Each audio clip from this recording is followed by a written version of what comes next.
Welcome back. Thank you so much for staying with us. Time now for that conversation that I promised you earlier on, Beyond These Cars. Remember to engage us on our social media handles at KTN News KE, at Grace Korea KE.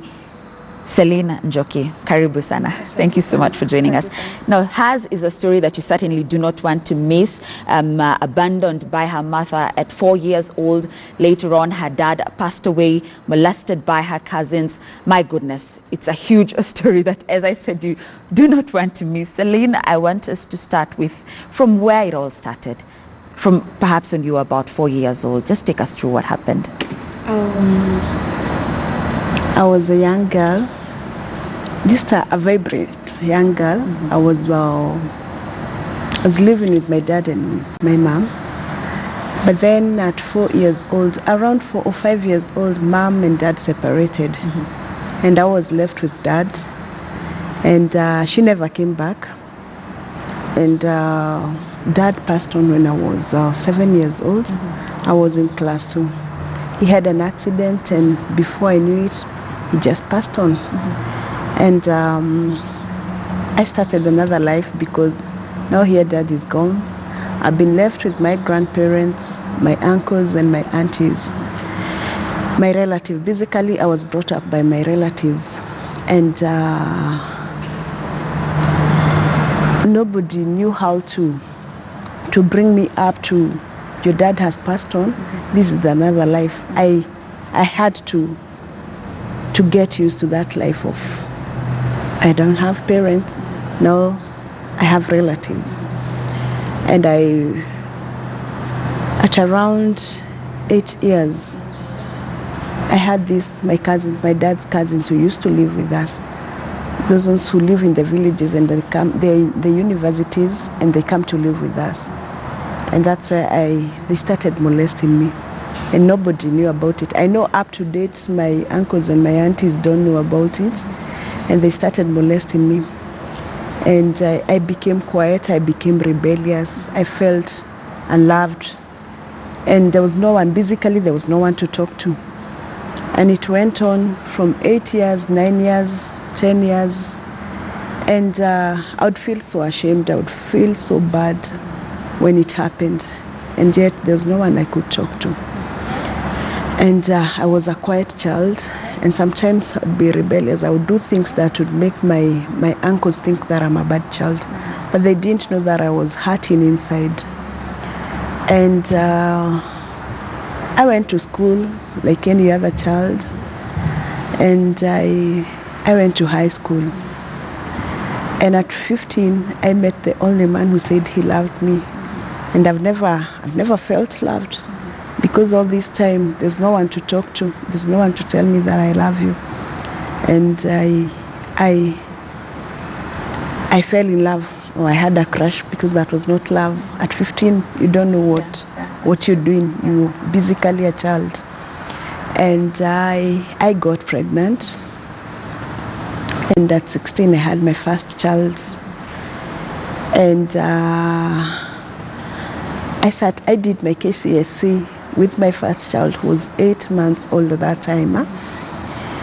And at 18, I had another child. With the same man. With the same man. Don't ask me how. I won't ask. But he was a child too. And mine was an on and off relationship. How old was he? You say he was a child too? He was 19, 20. Okay. Yeah. And it was an on and off relationship. Sometimes I'm with him, sometimes I'm not with him. And I remember when I was carrying my second child, he was dating my best friend. I would see them holding hands. Wow. And at that time, we were not talking. I had gone back home. And here I am, pregnant, and I'm seeing my man with another woman. With the second child. With the second child. Wow. And I had gone back home. We were not talking. And basically, the whole of that time bypassed me. I think I was in depression. And when labor pain came calling, I just locked the door. My grandmother had passed on at that time. She passed on when I was pregnant with my first child. And nobody wanted me at home. Nobody was by my side. I was rejected. And I had a toddler and I'm pregnant. I locked the door and went inside. And for 3 days, I was alone in labor. And my first child was a CS and wasn't healed properly. I was in labor for 3 good days. And on the 3rd day when I remember telling God, let us die. I am tired, I am weak. I've not had anything. You're still a child. You're still 17. A child, yes. Oh. And with the little strength I had left, I remember pushing my baby and collapsing and screaming. Yes. My aunt was around and a neighbor who heard me scream. And when I came back, I found they had folded my baby. And he was all right. That's how my second born, a bouncing baby, a very handsome boy, came into this. I love that. That's how he was born. Yeah, came into this world. And basically, I remember I had nothing, even food, I had nothing. And I was so weak. 3 days in labor is not a joke. Yes, yes. And I didn't even have clothes for him. I remember for a diaper, I used a polythene, a carry-on bag, and some old t-shirts. Remember, I have another toddler here. Yes, yes. And this one He's now. actually a year, close He was to 2 years now. Yeah, 2 years. 2 years, yeah. And this is another baby. I am not And working. you're a child yourself. And I'm a child myself. Yeah. Now I had to become a mother. I had to put my teenage feelings and just become a mother. And I knew that every time I looked at my children, I knew that I would always be there for them. I would not want to do what my mom did.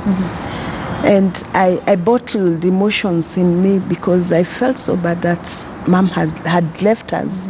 And sometimes I told myself that if she was here, maybe I won't be going through all these things.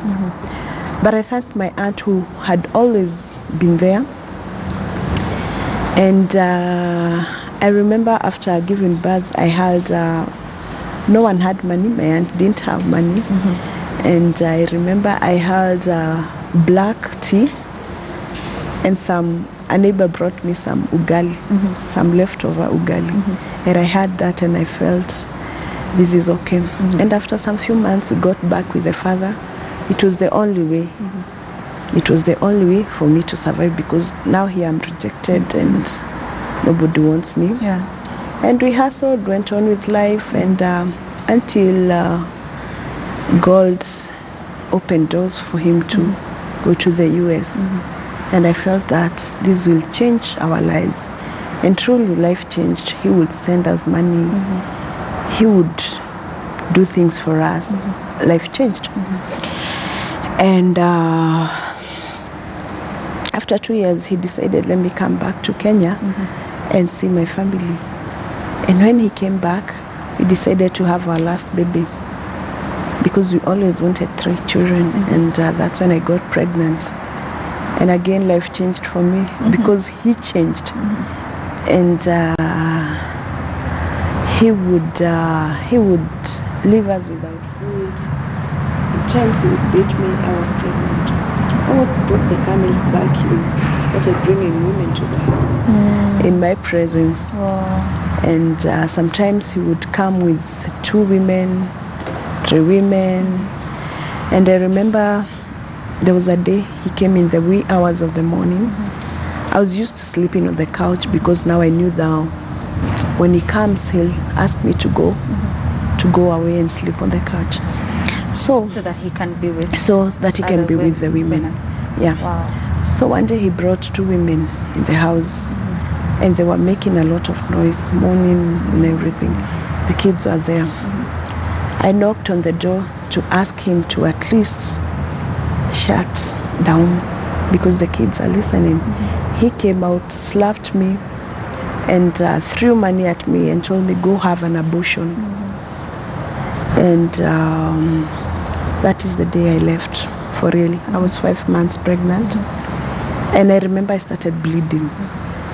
At Literally, 5 I months. started Yeah. bleeding, and I thought I would have a miscarriage.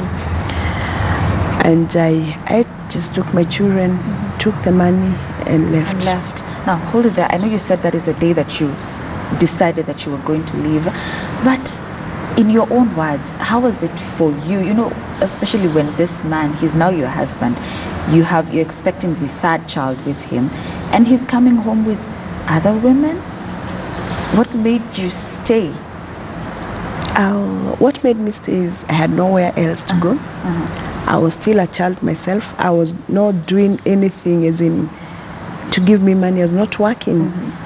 I had to stay. And then I was used to these things. I was used to, I'd gone through so much that I thought this was right. Oh. Yeah. I thought Yeah. I am supposed to go through these things. This is right. This is how it's supposed to be. Yes. And this stigma of going to be a single mother, and that made me stay. Yeah. Okay. There's also something you said that you would not want to do what your mom did. Yes. Now, if I could just take you back a little, you said she left when you were 4 years old. That means you've never heard from her again. Yes. She just left after they had a misunderstanding with your dad. Yes. She never came to look for us. She never knew how we grew up. Yeah. She basically left. Yeah. Okay. So now let's take it from where you posed after now you left. Yeah. And when I counted the money, it was 20,000. 20,000. Yeah. And I said, this is the only money I have. I have to make a living out of this money. I'm pregnant. I need my children to go to school. Yes. And I need to give them shelter. And the first thing I did was I didn't go to hospital. I took some money, like a sacrifice, and I went to church and I told God, this is a sacrifice, God, and I will not miscarry this baby. I will have this child. And I stopped bleeding. Wow. I looked for a small house for 500 shillings, and I started living. I bought some few items, and I started living with my children. Now with the money left, I started a business of getting charcoal from Narok, buying from in wholesale and selling to retailers. And the business did well. It did well. I was able to pay my bills. I was able to take my children to school. And I was able to take care of us. And I did that business till I had my baby. It was another CS. And that's how my daughter came into this world. She's a very pretty girl. Wow. Yeah. And at 3 months, I decided now I have to go back to work. And I looked for a person to take care of her.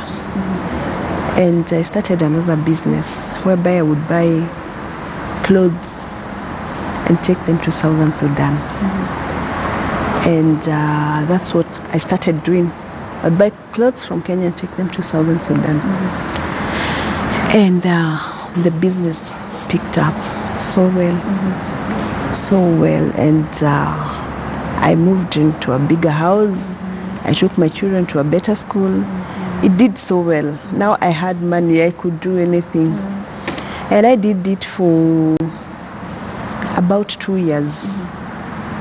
And one day I bought a second-hand phone. Unfortunately, it was a stolen phone. And I didn't know. I was tracked down, and I remember I was taken to Central Police Station from Thursday, Friday, Saturday, Sunday. Then on Monday morning, I was taken to Milimani Law Courts, and I took my plea, not guilty, and I was given a cash bail of 150. I was not worried because I had that money in my account. So I would pay bail and do my case outside. And I called my friend and I told her, take my ATM, go withdraw money, come pay bail for me. so that I can do my case. And she disappeared. Yes, and I was in Langata for 1 year, 8 months. Remand. That's why I stayed until my case was withdrawn for lack of evidence. So you give your friend your ATM to Yes. go withdraw 150,000 for your bail so that you can be released. Then she disappears. Yes. What do you do? I mean, I'm assuming you're there, you're waiting, you know, perhaps she's been caught up in traffic, I don't Yes. know, perhaps she got lost. What's going through your mind when you're waiting for her to come back? I remember every day I kept telling people, I'm going home today. I'm going to. I kept hoping she would come back and bail me out. But that was not to be. This was a close friend? Yes. Someone you knew? Yes. And I stayed in Langata for 1 year, 8 months. And until my case was withdrawn for lack of evidence. And I remember that day when the judge said, this case is withdrawn. It was in Milimani. I was very sick. I had typhoid, I had amoeba. I was very sick. I had lost so many kgs. And now, but I was happy, at least I was going to see my children. And I walked from Milimani up to, I used to live in Lower Kabete. But wait, Celine, so you're taken to Langata Women's Prison, right? Yes. For a year and 8 months. Take us through the first day, the first week. You're innocent, right? You have 3 children. Your friend has betrayed you. What's going through your mind especially after the judge ruled that, you know, he or she has given you a sentence of a year and 8 months? It was not a sentence. I was in remand. I was to be remanded. Yes, in remand, sure. Yeah. Sure. And I was not worried when I was leaving the court because I knew any day I would go home. Yeah. Actually, I thought the following day I would go home. That's right. So I was not worried. Yeah. When others were crying on the bus, I was not worried. I knew I would go back the following day. And when I went to Langata, actually a friend of mine says that I slept for 3 days straight. Actually, she told me that we thought you were deaf and dumb because I slept. I had stayed in the cells for 4 days. Yes. And in the cells, it's so bad you can't even sleep or do anything. So I was tired, and you can't take a bath in the cells. So I took a bath and would just wake up, eat and sleep. I never talked to anyone until the day I realized I've been here for 4 days. How come you cannot call? You don't have money with you. You have nothing. And you cannot reach out to people out there. So, and every day I kept hoping she would come. Every day I kept hoping she would come. And every time I would hear a warder calling someone, I thought, I am next, I'm next, I'm next. And that is how it went up until 1 year, 8 months. Yeah. So you're hoping to leave any time. Yeah. But you see, Celine, it's 1 month, 2, 3, 4. What's happening? But then you get to hear more stories, more painful stories, and at least you have peace, knowing at least it's okay for you. And at least there's hope, because you get to hear so many women's stories, people who are there with their children, small children. Some of them are having babies in there, and it keeps you going. Yeah, and I was not alone. At least there were foreigners who had left their children. They didn't know where they were. At least my children were in Kenya. And Did you know where they were? Did you know I didn't know who was taking care of them? No, I didn't know at that time. So when I came out of prison, I went back to where I used to live, and I started looking for my children.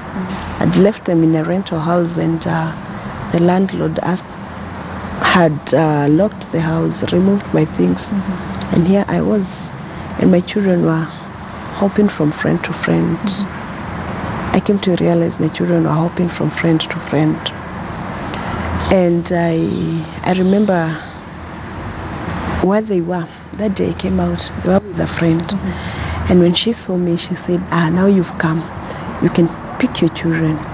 And I remember asking her, where do you want me to take my children at this time? I am sick. Just come out of prison. Now the stigma had started. You were in prison, you're not a good person, such things. So I took my children. I went to the other place, the only other place I knew, the church. And I remember talking to my pastor, telling him what has happened, where I was and all that. And he told me, we cannot help you. Take these 100 shillings and just go. 100 shillings? Yeah, make sure you're safe. 100 shillings? 100 shillings. From your pastor? Yes. I said, it's okay, it's better than nothing. At least we have supper. For that day. For a day. Then that is how we started sleeping on the streets. Sometimes I'd get money, we would look for a lodging and sleep.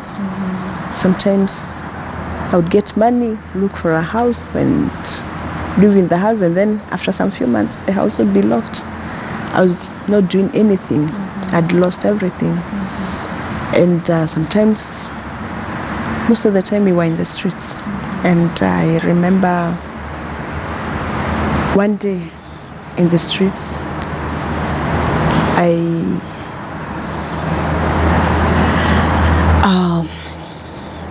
I was gang raped by, that was an accident because I think they chanced on us, and they were from somewhere and they chanced on us and they gang raped me. And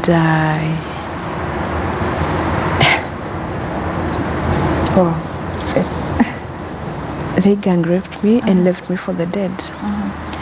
And that was the hardest thing for me. Here I am, I have nowhere to go. Then I am gang raped. And after they left, I called a friend and she took me to hospital. I was treated at Kenyatta. And I was emotionally an emotional wreck inside, but outside I would smile with everybody. I have this beautiful smile that you do. You do. You wouldn't know that I'm going through things. Actually, so many of my friends don't know the things I've been through because I keep smiling, I keep giving hope to people. And I was treated at Kenyatta for 1 year, almost 1 year. I went to Kenyatta.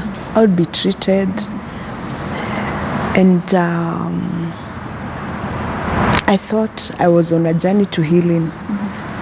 And there's this lady we had come out of prison with, she's called Teresa, and she had started an NGO, and she told me, you can come work with me.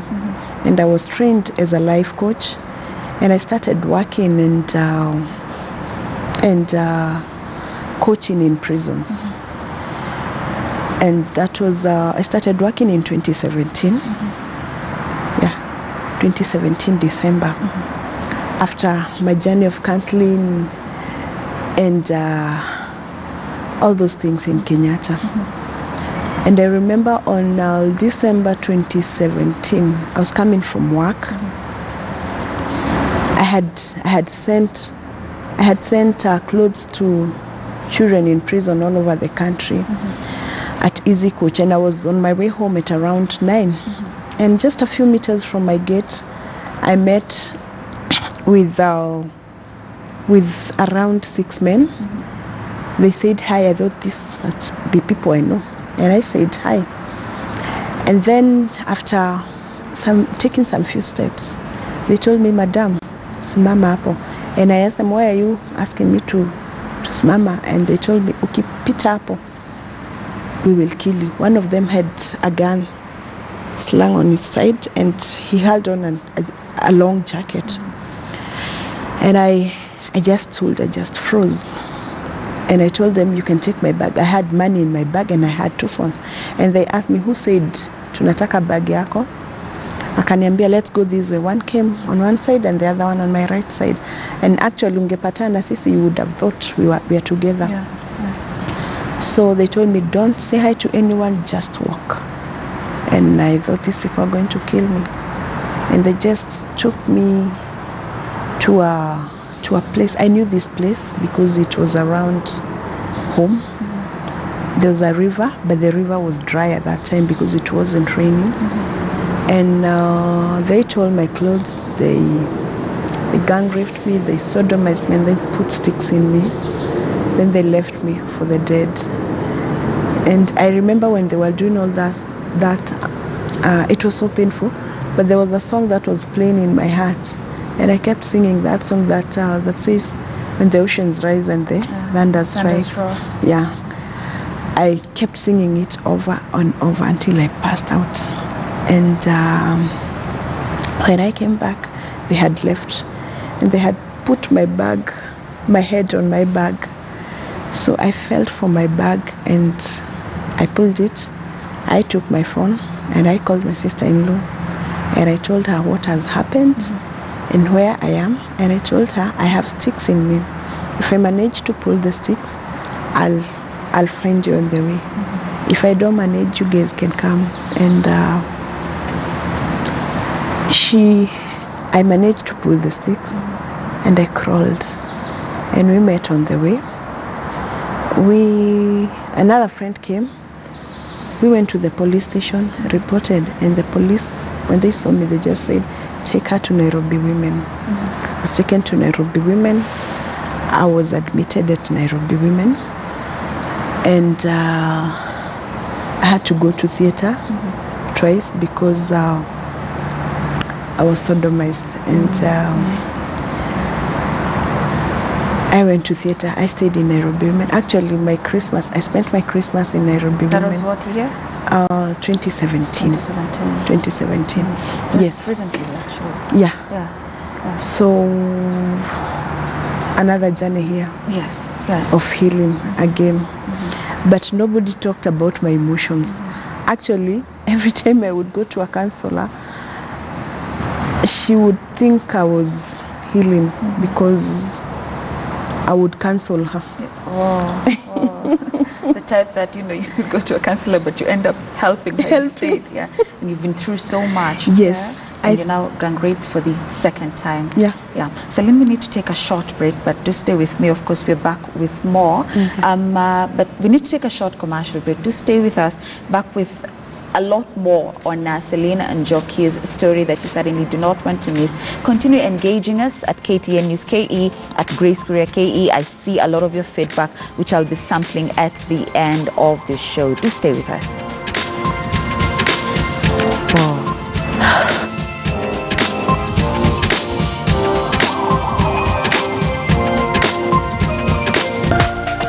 This is KTN News.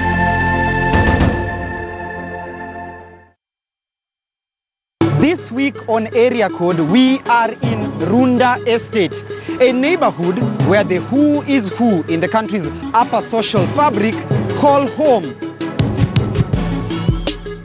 We have governors living here. We have got CSs, senators. We shall be talking to some of the residents about the regulations that it takes for you to live here. We take our security quite seriously. We have a total of 22 cameras. As well as go behind those high picket fences and walls and try and get a closer glimpse of how life in this particular neighborhood is. For instance, you were to put this house on the market right now, how much would it cost? I would want at least 100 million. Not only that, we will be going to areas you never knew existed in this particular neighborhood. Hapa wanatakanga tuhame. Gedogoro Runda wakutaki. So do join me, Timothy Otieno, this Sunday night only on KTN News. 55 million with Lotto Joto. Send 50 bob to pay bill 298899. Account KTN.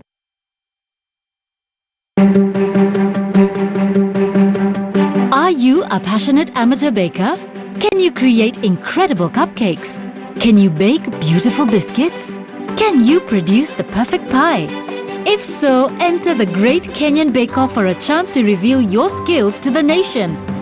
To apply online, visit thegreatkenyanbakeoff.com. The Great Kenyan Bake Off, brought to you by Unga Limited, inspiring a nation to bake.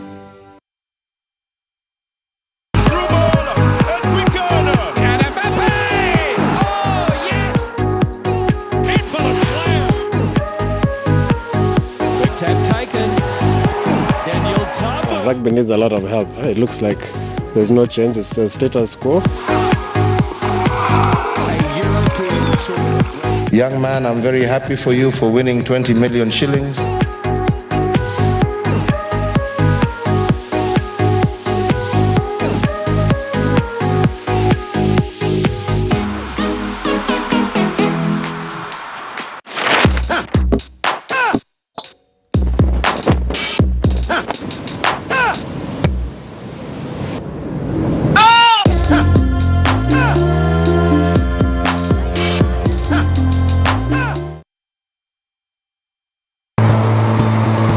The economy works in a very interesting way.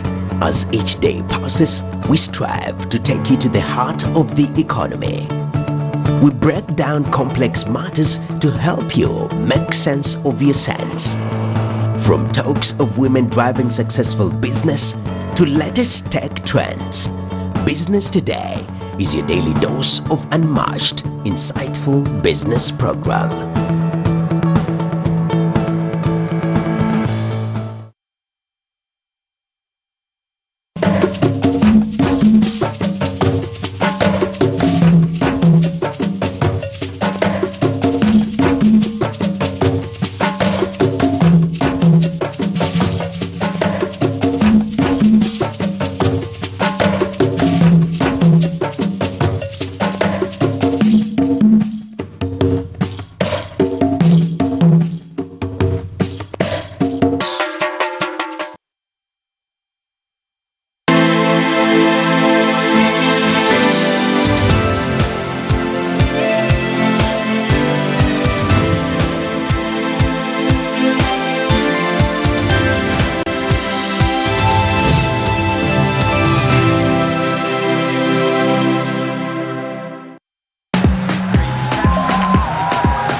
Get paid instantly. Play now.